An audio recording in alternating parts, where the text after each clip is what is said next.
Last week, the now legendary Richard Russell, aka the Skyking, stole an airplane from Seattle's SEATAC airport where he worked as a baggage handler for Horizon Air. Russell took one hell of a joyride, and the dude even managed to pull off a barrel roll before crashing. The media questioned airport security and wondered, how the heck could this ever happen? A stunt-filled suicidal joyride. Oh my god, is he okay? Tonight, raising big questions about airport security. However, this isn't the first time a plane has been stolen. Far from it, actually, and sadly, it won't be the last, as there has already been one copycat plane heist by a suicidal man in Utah. We'll get to him in a minute, but now, if you've already subscribed, stick around. You won't believe who made the #1 spot on the list, and if you haven't subscribed, well, subscribe and ring the bell for notifications. Now, here's the top 5 stolen airplanes. Number 5, Mr. Quarter Goes to Washington. Back in 1994, in the pre-9/11 era, the world was a safer place. Kids played outside, firemen got cats out of trees, and our world was safe. The thought of someone flying an airplane into a government building was something we just didn't think about.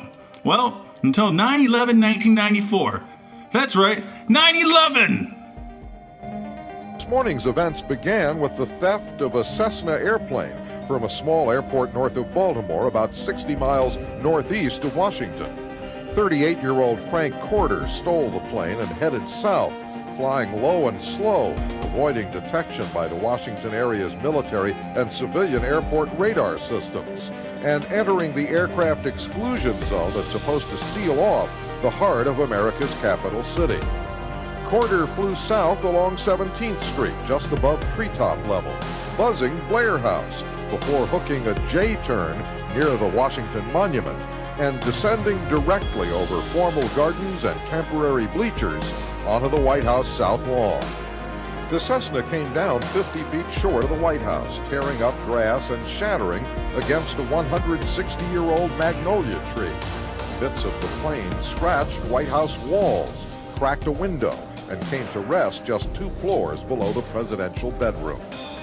The good news is President Clinton and his family are safe and sound there tonight. The better news is they were sleeping across Pennsylvania Avenue at Blair House early this morning when White House security was penetrated. Number 4 on the list takes us out to Utah, where Dwayne Yao stole a jet and crashed it into his own house in an attempt to kill his wife and her children following an arrest for domestic violence. Moments before he parked a jet on his front lawn, Yao called his biological kids and told them to get the heck out of the house. Yao's flight happened just last week in August of 2018, the day after the Skyking, Richard Russell, went on his acrobatic joyride over Washington. Was this a copycat performance? We'll never know for sure because Yao didn't survive. The good news? His wife and her kids are safe and sound. Today, the story of yet another stolen plane. This time, authorities say a man stealing a jet and then intentionally flying into his own home, some of his family members inside. Oh my gosh. Neighbors watching, terrified, as this Utah home is engulfed in flames. Do they know what happened? It's an airplane. Tonight, investigators want to know why the pilot allegedly stole that plane and intentionally crashed it into his own home. That high-pitched sound, the jet engine still running.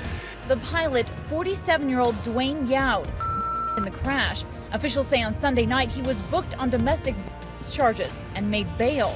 Police say when they escorted him back to his residence after midnight, he was calm. Then 2 hours later, they got the call. House is fully involved. They believe the twin-engine jet belonged to Yao's employer. For number 3, we stay in good old Utah, where SkyWest pilot Brian Joseph Hedlund tried to steal a regional jet at the St. George Airport back in 2012. Hedlund was on the run after killing his girlfriend back in Colorado. Dramatic breach of airport security. A disturbed man manages to break into a passenger jet early this morning. He rams the plane through buildings and fences, and tonight security officials are saying this is a wake-up call. It could have been much worse. In the desert air of St. George, Utah, sits a damaged Delta Connection jet. Its nose cone and left wing crushed in a desperate act by a desperate man. exposing a weak link in airport security. Just before 1 in the morning, Brian Hedgeland, a licensed but suspended commercial pilot for SkyWest Airlines, climbs over the airport fence, boards the unlocked jet, starts it up, and heads for the runway.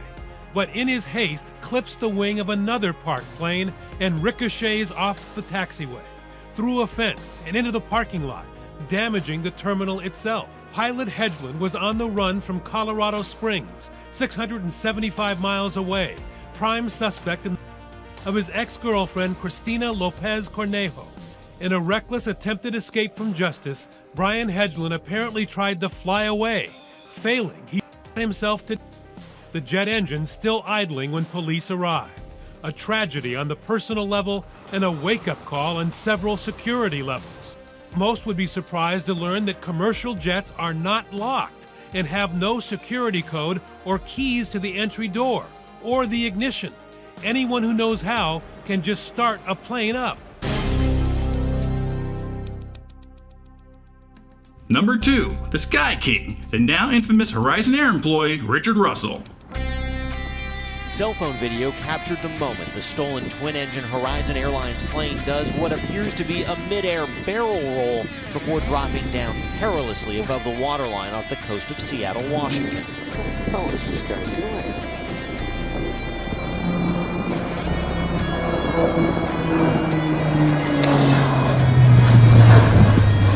In radio communications, air traffic controllers and a Horizon pilot refer to the man flying as Rich.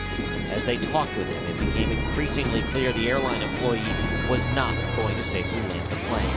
I got a lot of people that care about me, and it's going to disappoint them to hear that I did this. Just a broken guy, got a few screws loose, I guess. A pair of F-15 fighter jets were scrambled from a base in Portland, Oregon, and intercepted the Q-400 turboprop within minutes. They could be seen from the ground trailing the stolen plane. Flying the plane around, do you seem comfortable with that?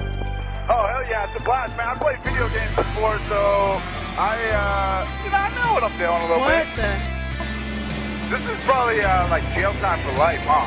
I mean, I would hope it is for a guy like me. Oh my God. What is happening? Hey, you think if I land this successfully, Labs will give me a job as a pilot? Yes. You know, I think they would give you a job of doing anything if you could pull this off. Yeah, right. Nah, I'm a white guy.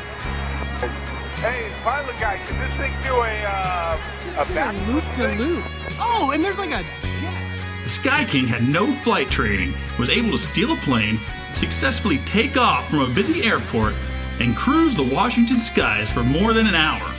The dude even pulled off a barrel roll before crashing, a feat that almost earned him the #1 spot on the list. But enter 19-year-old Colton Moore. To be #1, you gotta do something special. How special? How about an international crime spree that includes an FBI manhunt, the theft of thousands of dollars, multiple boats, several cars, and 5 airplanes? Colton Harris-Moore, the teenager known as the Barefoot Bandit, was indicted in Seattle this week.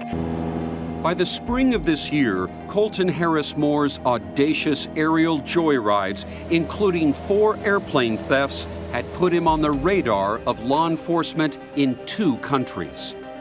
He had been on the run for 2 years. He's getting more attention in the United States than Bin Laden does. Maybe that's why Colton left the United States. In July, he allegedly stole his 5th plane in Indiana and flew it all the way to the Bahamas. We finally made it to Colton's plane. The landing skid path through here is about 50 yards long, and if you look right here, he lost a landing gear as he was making this crash landing. He managed to keep it level somehow. As you can see, the nose is in the grass. He got out of that plane reportedly uninjured and headed into the island. The Royal Bahamian Police vow they will find the infamous Barefoot Bandit. Harris-Moore flaunted authorities for 6 days on the island, breaking into at least 7 homes and businesses on one last crime spree. But by week's end, they got him in custody. The suspect, in an effort to evade capture, engaged local police in a high-speed chase by boat American businessman William Sport owns the getaway boat allegedly stolen by the teen. He points out where police riddled the engines with bullets to stop the escape. Moore escaped from a group home in Washington state in 2008 after pleading guilty to a series of burglaries. For nearly 2 years, authorities blamed the teenager for a series of burglaries across several states, including Idaho, North Dakota, and Indiana. His calling card, leaving behind bare footprints. He's believed to have taught himself to fly from watching video games. His sometimes shoeless thefts and 2-year run from the law earned Colton Harris-Moore the nickname the Barefoot Bandit. What is your plea? Guilty. But in a Washington state courtroom Friday, he gave himself another title, guilty. I find you guilty as charged of all of the counts. The judge sentenced him to more than 7 years in prison. Frank Taylor, Pan Am. Thanks for giving me a lift, boys. Go ahead and take a seat, Frank. We're about to push. What kind of equipment you on, DC-8? 707. You turning around on the red eye? I'm jumping puddles for the next few months, trying to earn my keep running leapfrogs for the weak and weary. No shame in that. We all did it.